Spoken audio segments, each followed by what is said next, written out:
കഴുത്തുവേദന നിങ്ങളെ അലട്ടാറുണ്ടോ? ഈ വേദന കൈകളിലേക്ക് വ്യാപിച്ച് നിങ്ങളെ അസ്വസ്ഥരാക്കാറുണ്ടോ? എന്നാൽ ഇത് സെർവൈക്കൽ സ്പോണ്ടൈലോസിസ് എന്ന രോഗത്തിന്റെ തുടക്കമാകാം.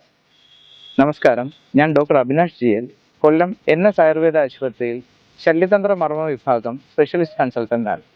എന്തെല്ലാമാണ് സെർവൈക്കൽ സ്പോണ്ടൈലോസിസിന്റെ ലക്ഷണങ്ങളെന്ന് നമുക്ക് നോക്കാം.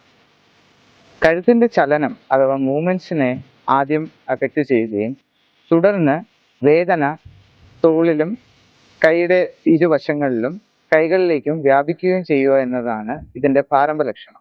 പ്രാരംഭഘട്ടത്തിൽ കൃത്യമായ ചികിത്സ ചെയ്തില്ലെങ്കിൽ കൈകളിലേക്ക് മരവിപ്പും കൈകളിലേക്കുള്ള ബലക്കുറവും ഉണ്ടാകാനുള്ള സാധ്യതയുണ്ട്.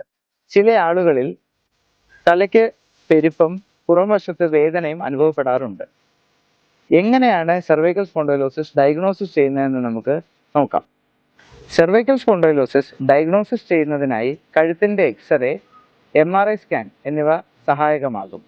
ഇതോടൊപ്പം തന്നെ ആർത്രൈറ്റിസിന്റെ ഇൻവോൾവ്മെന്റോ പ്രമേഹ രോഗമോ മറ്റ് അനുബന്ധ അസുഖങ്ങളോ ഉണ്ടെന്ന് അറിയാനായിട്ടുള്ള രക്തപരിശോധനയും നടത്തുന്നത് നല്ലതാണ്.